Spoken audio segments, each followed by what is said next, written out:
Welcome, ladies and gentlemen, to a new series. We are going to be following my Road to Expert series. So for those that maybe haven't been following along, I completed a Road to Class B and a Road to Class A series. I'll have them linked somewhere up here, like a card or whatever. So if you're interested in seeing where we started and not starting here, go ahead and go back to the beginning. You can kind of look through the games. There's going to be about 60, 70 videos through that journey. So we'll see how many it's going to take for me to get to expert.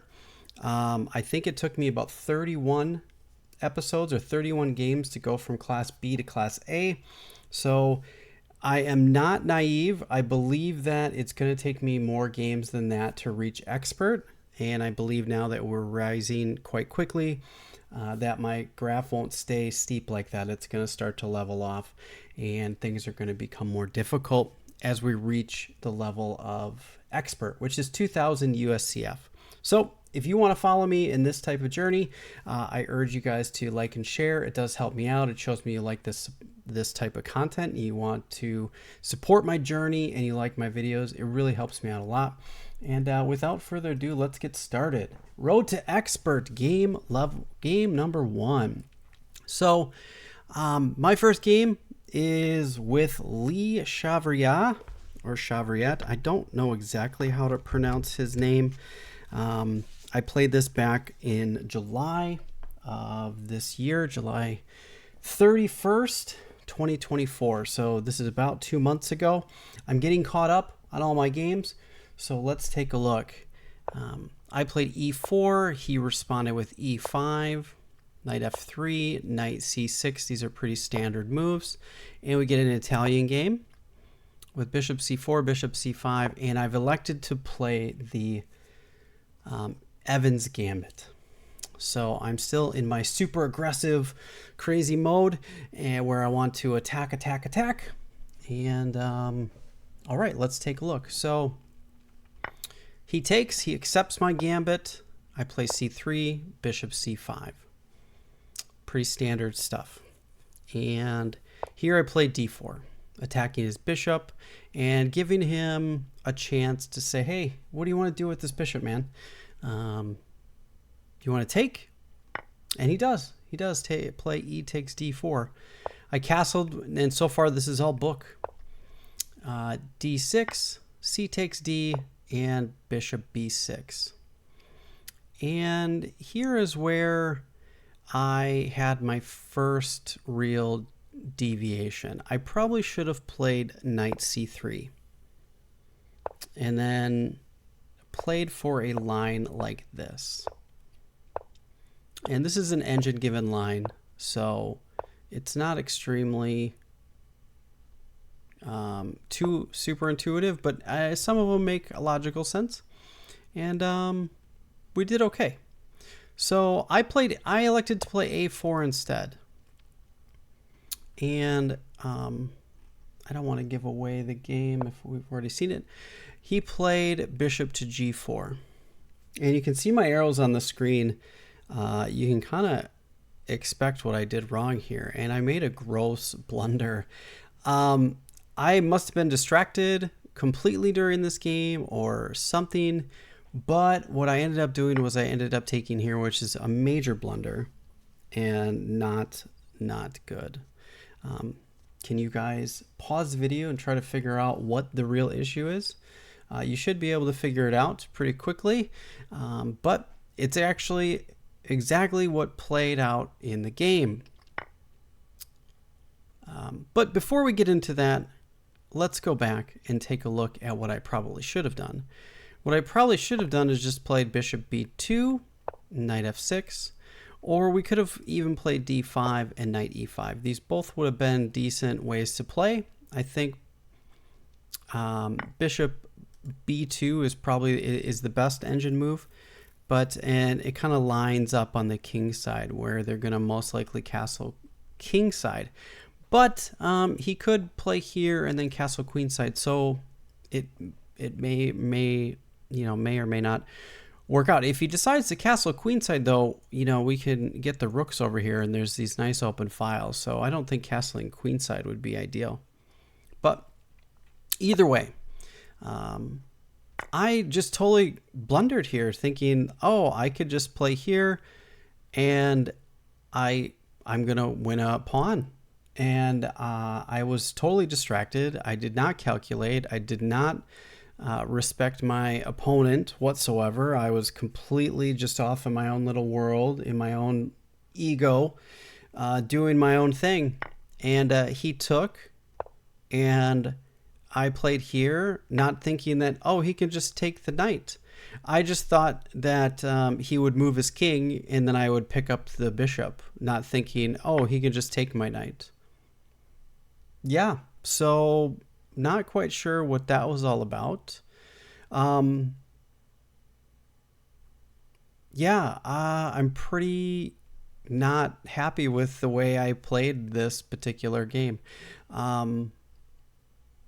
Now, Queen B3 could have been a try, but it's still probably not awesome because, like, what's the follow-up here?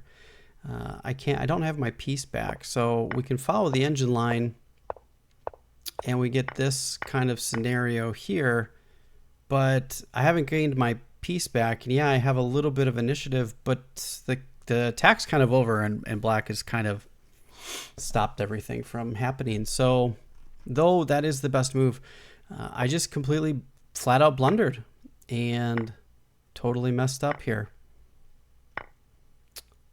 And then he gets this, and I get to this point in the game, and I realize that I've blundered. I actually didn't even realize I blundered at the point when I did take the king. I was just off. I don't know what was happening, but I was clearly not in my right mind. I was not calculating, and at this point now I'm just straight up down a piece. And I got to this point where it was his move, and I realized I finally came to the realization, wait a second, I'm down a piece. What just happened?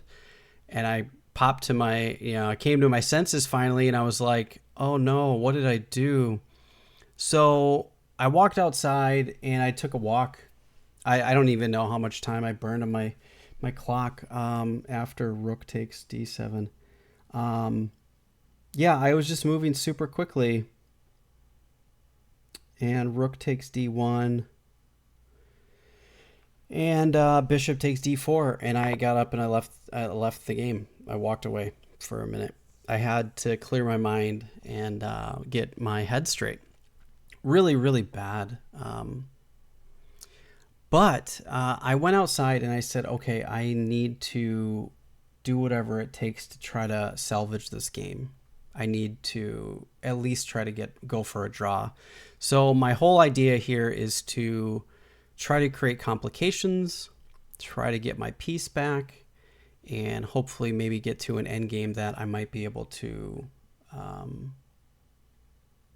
draw at least, because I've given up all these pawns and now I just gave away a piece and I have no attack, and just straight up blundered. So I play rook a3. I want to get towards that king. Bishop f6, and at this point I've said I can't trade any more pieces. I got to keep the pieces on the board. So bishop e3, knight e5, and I'm going after some of these weak pawns. He's blocking.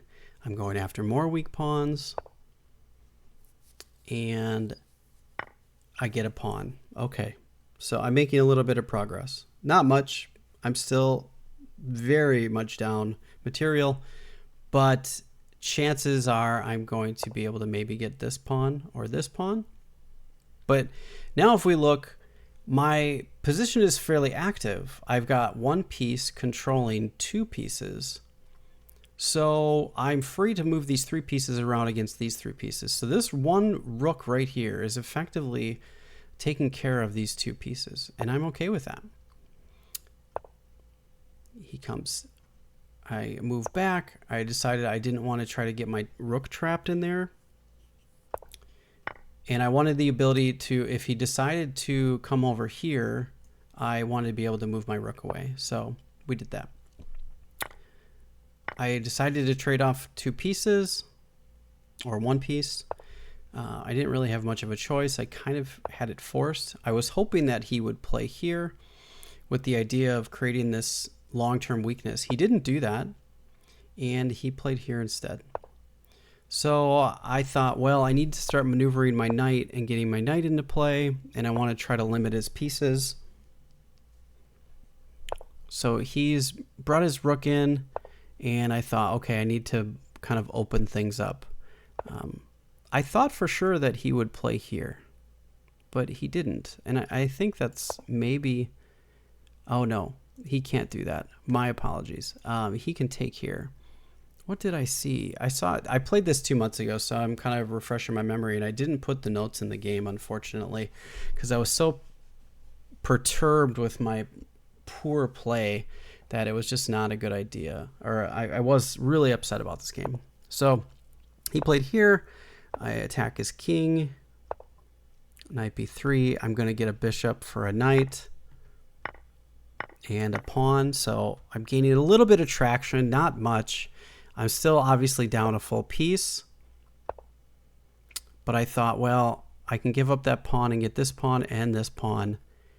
And it's going to be a 3-on-2. So like I'm down a pawn, but I'm down a full piece, but I have an extra pawn for it. It's not really compensation. It's actually pretty bad. And I thought, well, okay, let's try to hang on to all of our pieces as best we can. He decides to get his king active, and I do the same. And he plays here, and I thought, well, okay, now I've got these, and as long as I can hold control of the G3 pawn, I should be okay, right? I should be good, and everything should be fine. I can probably hang on to this, and he has to deal with this protected pass pawn somehow. So I'm expecting that he might try to have to like give up his knight for the pawn chain somehow. Knight f2, knight f5, and here I had another lapse in judgment. I made a ton of traction, and then I play this silly move. And I thought, oh my gosh, I just gave up another pawn. Didn't even see it. I'm moving too fast. I need to slow down. And I saw this. So when I was here, I thought, oh, well, he's going to come here, and then he'll come here, and I'll get his rook. So he made this, and then he played here. And I thought, oh no, I get my... he blunders. He blunders by playing rook f3, and I get his knight. I thought for sure he would come here. I would play here. He would take one of my rooks, and then I would take back, and then we'd have a different even situation, and I'd still be down a piece. But yeah, he plays here. I get the knight, and now I feel as though I have equal chances at this point, and I feel as though I probably have even better chances because I have this passed pawn. He's got two passed pawns, but I'm going to pick both of those up. He takes care of that pawn. I push his king back. Now we get the pawn. Rook to d7, protecting his pawn. He has to do that. Doesn't really have a choice. King to e7. I thought that he would come up here. And if I came here, he would come here. I thought that he might do that. But he didn't do that. He came back. I thought, okay, I need to try to make some progress here. This is not the most ideal line. Rook c5 was better, but I like my plan. And he made a mistake, and I thought, okay, now he has no real way of protecting that pawn at all. We're going to get that. Now I have to be careful here, because if we play rook f6 and try to get in, it's a weird kind of checkmate. So we don't want that to happen. So I played king f4. I come back, and I start maneuvering my pieces around, and he blunders again. And at this point, I play e6. And checkmate is either checkmate's unavoidable. King, if he comes back here, I'm going to pick up the rook, and it's pretty much game over. He played king e7, and he was so frustrated with his play, he just let me checkmate him. So I did get a win out of that game. I feel as though he was not able to activate his rooks and get his pieces in play the right way to be able to kind of get me on the ropes. You know, he had a chance, and I was able to play pretty accurately from here on out. Let's take a look at the engine evaluation. Yeah, I mean, I'm like -4 for the whole game until this point where he gives me the piece back. And then I gave it back to him a little bit with that inaccuracy, but it didn't prove to be so much of an issue here. But yeah, so game 1 in the books, we won. My opponent was really pretty upset with that display. Unfortunately for him, I didn't really get a chance to talk to him. He kind of blew out of the tournament hall after that, and I didn't see him for a couple of weeks. Come to find out, he was upset after the game, but I thought that maybe he had quit chess for a while, but he actually changed jobs and wasn't able to come to the club for a little bit on Wednesdays. So good to know that I didn't upset him too much with that loss, but that he's still willing to come to the club and play. So yeah, I was pretty happy with the result of the game. I was not happy with how I played the game, but yeah. So yeah, game 1 in the books, 1-0 on our road to Class A. So thanks for watching, everybody. I hope you enjoyed this episode. It was really, really revealing to me about things I have to work on. So thanks for watching, and I'll catch you guys in the next episode.